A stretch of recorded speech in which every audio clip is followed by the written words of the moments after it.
Alright, so as you can see by the title of the video, today we are talking about Venom once again.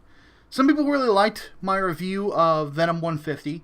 Wasn't the most popular video, but with, my recurring people who come in and watch videos of mine, they're like, yeah, we really like you, being more upbeat and talking about something that you really love and you really know a lot about.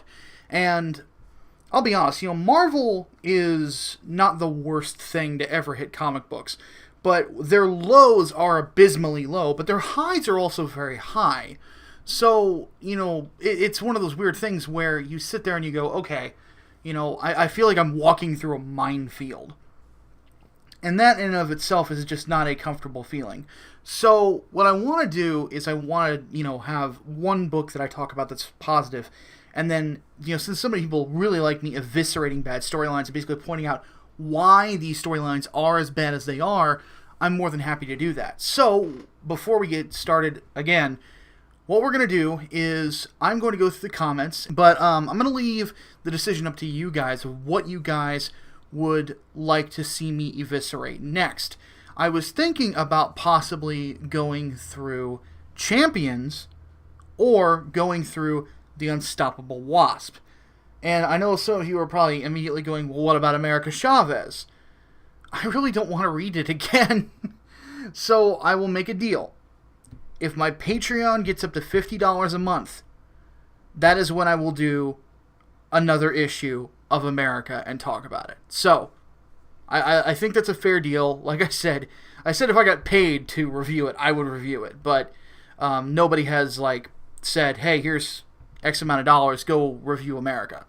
And that's my thing. I'm a capitalist kind of guy. I do this because I love it, because I love comic books, because I love video games. So I'm not going to go into something that I don't like over and over again for the sake of clicks. So let's continue on. So Venom 151. So this picks up after, as we saw in the last video, the pastor that Eddie had spoken to in Venom 150 had been injured by the symbiote while he was asleep and recovering from Mac Gargan's attack. So it picks up in a different location. We're not really told what the location is, but it's, obviously a dilapidated area where you've got these college students, one of whom looks like a pretentious asshole with, the emo undercut sort of, I like to, some people call, I know that's called an undercut, the haircut that he has here. I call it the emo-over, because it's a comb-over, but emo kids have it. Anyway, so they're bickering about apparently making this creature from the Black Lagoon thing. Apparently he got talked out of a nude scene. And basically they're, doing that normal college arguing about film school, and then a hissing is heard in the background. And of course this dipshit wants to keep recording the fucking movie, and we see a smiling face, drooling with eyes, and then a scream.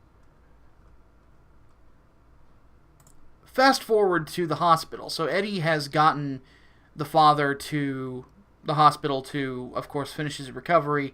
He's asking for forgiveness, and obviously he's very, very distraught by this. Because again, like I mentioned in the last video, this is something Eddie Brock would never do. He would never hurt an innocent person like this. It's just not in his character. So, he's really torn up about it. But as you can see at the end, after, he says he apologizes, leaves the rosary with the preacher, he says he swears he's going to fix it, and then you can see that there's pieces of the symbiote that are left while he's walking.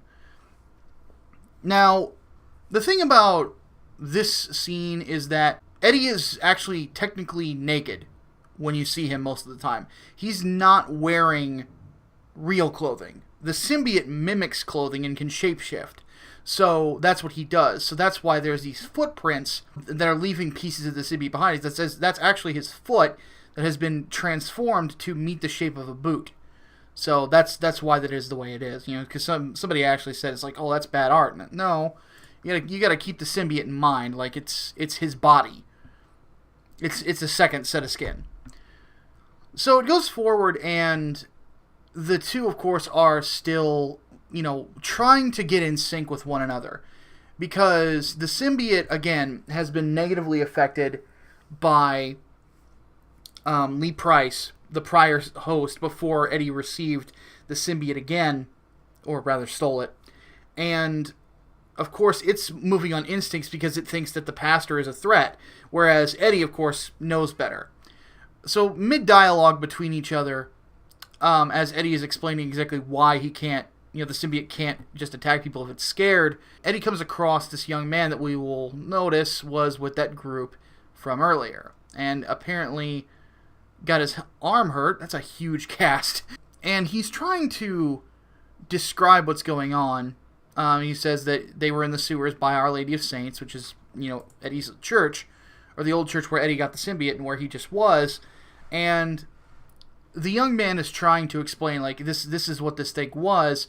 And I find this a little funny because the nurse goes, how about we run your blood for toxicology, just as a precaution, of course. So she thinks he's on drugs.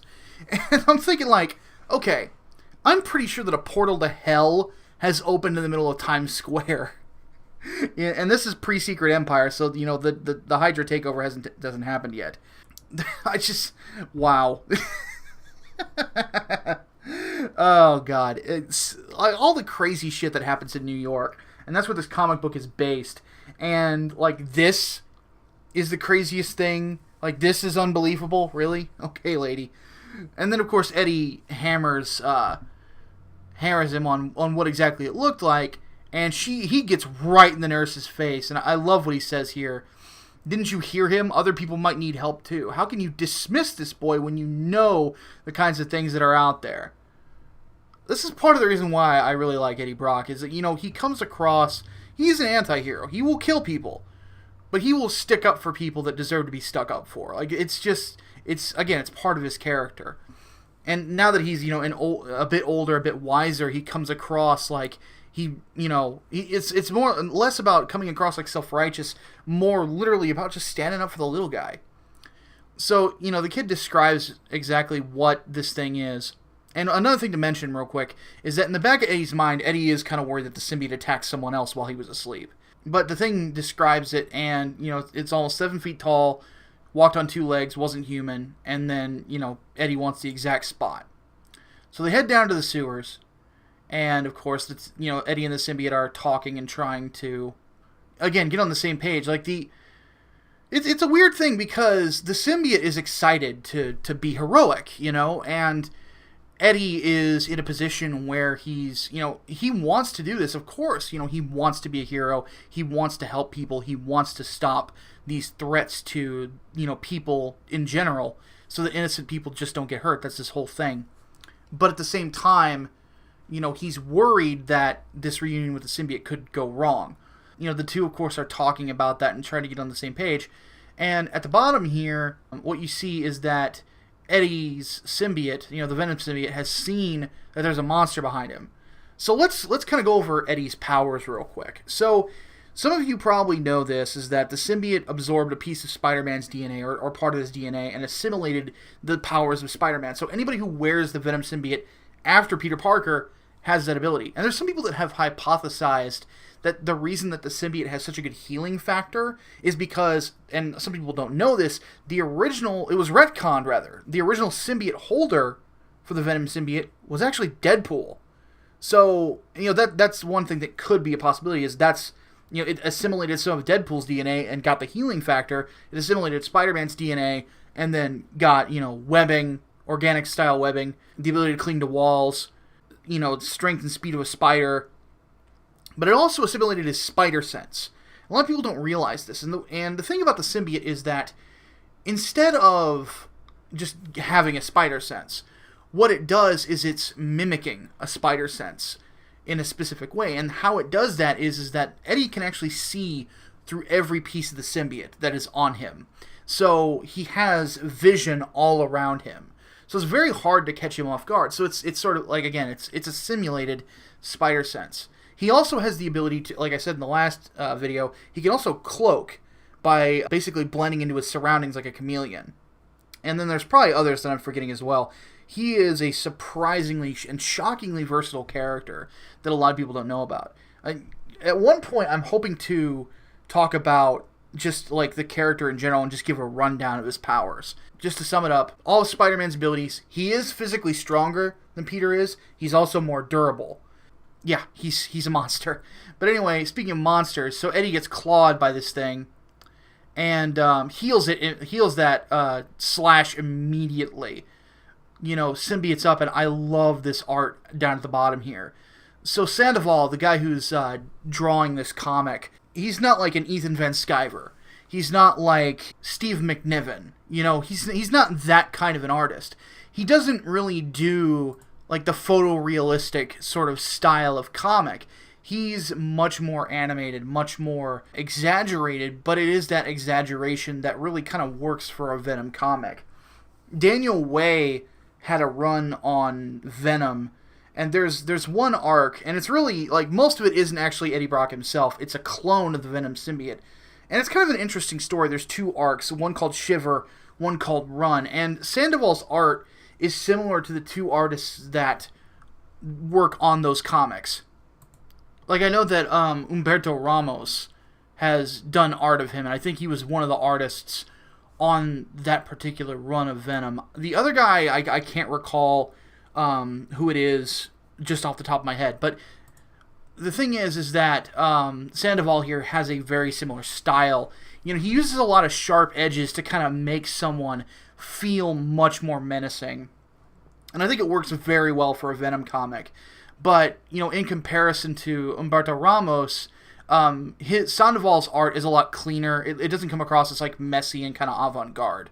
This is, it's a much more clear thing. It's just a very different style. It almost kind of reminds me of Joe Madureira as well. So anyway, Eddie fights the dinosaur thing and is kind of toying around with it, which is kind of Eddie's style. Is like he'll swing you around, he'll punch you, and he'll get a gauge on you in a fight, and he'll start talking some mad shit. And he starts, in a weird way, the symbiote starts like transforming and looking more like the Lee Price version. I don't know if that's just an art snafu or what, or maybe it's just supposed to mean that he's getting angrier. But what's funny is on the next page, it happened. I'm sorry. I don't know if you guys have ever seen The Incredibles, but one of my favorite moments is that, "You sly dog, you caught me monologuing." That's exactly what happened. So Eddie, not too fond of getting his tongue pulled out of his face, does the old, Austin Aries, Rowdy Piper, just clap of the hands on the ears, and then just, beats the ever-loving hell, and I'm assuming kills this thing, because he says he's killing it. So, once he gets serious, he takes it out in, like, 3 or 4 shots. Yeah, he just destroys the fucking thing. And like I said, Eddie Brock Venom is scary. Because he's much more concentrated. He's not necessarily a rage-driven person. When he gets in a fight, he's looking to end you. And you're probably not going to escape unless you are more powerful than he is. It's the only real way to really beat him. Or if you got Sonics or Fire on your side. So anyway, he sees that there is a logo on the dinosaur's chest, and lo and behold, it says Alchemax. Now, for those of you playing the home game, and I love saying that because, God, I miss you, Robin Williams, but Alchemax is the company that was basically a merger of Allen Chemical and Oscorp. We see it in the future in Spider-Man 2099, and on top of that, it was recently established and happened on the pages of Amazing Spider-Man and Superior Spider-Man. So that's what's going on here, is that Alchemax has clearly created, these sort of dinosaur hybrids, and, Venom's going to find out exactly why. So we go to Alchemax itself, and then lo and behold, we have the lovely Liz Allen. So she's having some public relations issues. We know why, the reader knows why, and of course Brock knows why, and doing what he does, he sneaks right in without her noticing. Leave it to this symbiote, leave it to this character to be... He's about, I want to say, like 6'7", almost 7 feet tall, though, when he and the symbiote, like, get serious, and he can still be as stealthy as it gets. So I love the art here. I love Eddie's smile. It's so endearing, this character. So, oddly enough, if you're wondering exactly why Liz is just looking at him like this, you gotta keep in mind, like, she's spent years, like, her and Mary Jane Watson were best friends at a point in the comics back in the 90s.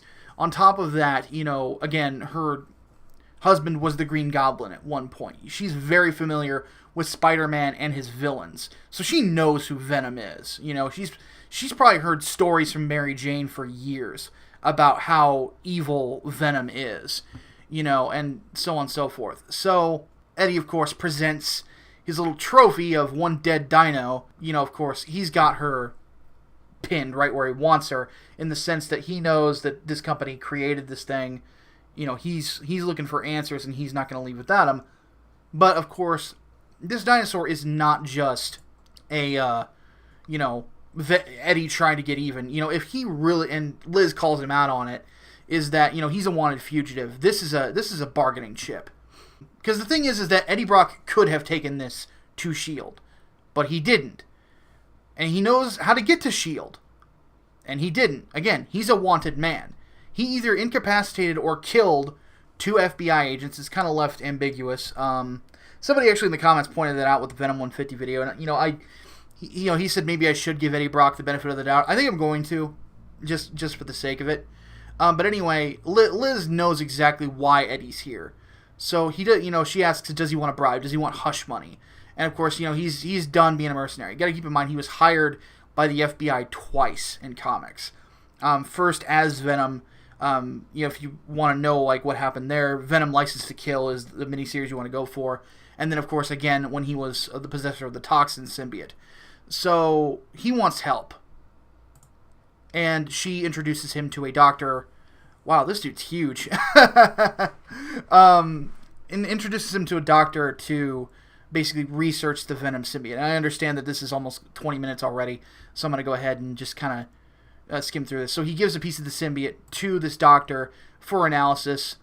Says, of course, he's going to need it back. You don't tell Eddie Brock no. Of course, Liz is willing to help out because, you know, one, if Spider-Man ever screws with Allen Chemical, if she has Venom on the payroll in one way or another, that's a hell of a deterrent. You know, either Spider-Man or Spider-Man 2099, if they showed up and tried to take Venom on without some sort of, you know, weakness exploiting anything, they are going to have a very hard time beating him. You know, I can only remember like once or twice he's been beaten on a physical level by a Spider-Man level character. Once by Daredevil and once by the Scarlet Spider, because they were able to sense like some weak point in the symbiote. It was kind of stupid, but it's canonical. Anyway, so basically what Liz does is she fills him in that they had captured Stegron the Dinosaur Man. Stegron was a character that was created from a modified version of the serum that the Lizard used. And they were using this as a way to try to basically make dinosaur soldiers or something along those lines. But the problem is that Stegron can control any sort of a dinosaur character. Now keep that in mind, because the next time I cover this, you know, because some people wanted to know about the Moon Girl and Devil Dinosaur cameo that's in the next issue. Oh yeah, we're going to get to that. So with Matt Gargan down, because Eddie took him out in the last issue, they're going to use Eddie basically to bring Stegron in. So Eddie, of course, goes back down to the sewers, starts hunting, finds the tunnels, and then, lo and behold, stumbles on basically a dinosaur kingdom. A ton of these things. Now, he took out the first one with ease, but, you know, it's hard telling exactly what's in here. So he jumps to what looks like a stalagmite. No, it's a dinosaur's face. And, of course, there's a sonic scream that hits Eddie, of course, weakening him. And, of course, he is captured, lo and behold, by Stegron the Dinosaur Man, who has his own private army. All under his control. Alright, we're going to go ahead and bring this to a close. I'm going to go ahead and do away with number ratings for comics, because I think that it's a little bit silly. Basically, what I'm going to do is, you know, I'm either going to recommend something, or I'm not going to recommend something. I'm going to say it's one of the best ever, or one of the worst ever. I give this comic a recommendation. You know, this is a good comic. Again, this is good action. This is good setting up for a future storyline. This is what people are looking for in comics from Marvel. This is what people want. And thankfully, Mike Costa and Gerardo Sandoval, I think is his name? Yeah, Gerardo Sandoval are giving it to the audience. It's like, here is a fun action comic with a well-loved character who has a conflict to overcome on the inside with himself, and then a conflict to overcome on the exterior as well, that of course could lead into a lot of different really neat stories as the years go on. So again, recommendation, pick up this comic, digital, physical, whatever. I picked it up digitally myself, just because that's basically what I do with comic books these days. If you are not reading Venom right now, there is something wrong with you. So next time we come back, we'll of course go in with Venom issue 152, continuing through this story arc called The Land Before Crime. But with all that said, guys, my name is Micah Curtis. I'll see you next time. Deus Vult.